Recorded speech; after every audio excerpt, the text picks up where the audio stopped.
জগতের অনেক জায়গায় পানির সন্ধান পাওয়া গেছে।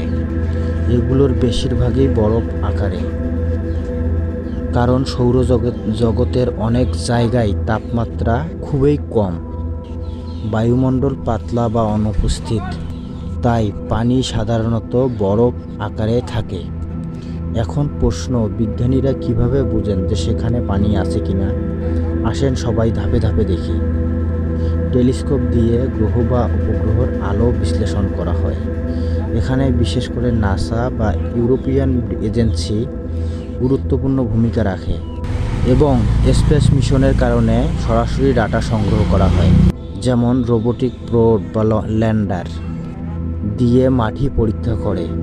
দ্বিতীয়ত, স্পুক 2 নামে একটি প্রযুক্তি ব্যবহার করা হয়, কোনো জায়গায় পানির রাসায়নিক চিহ্ন আছে কিনা।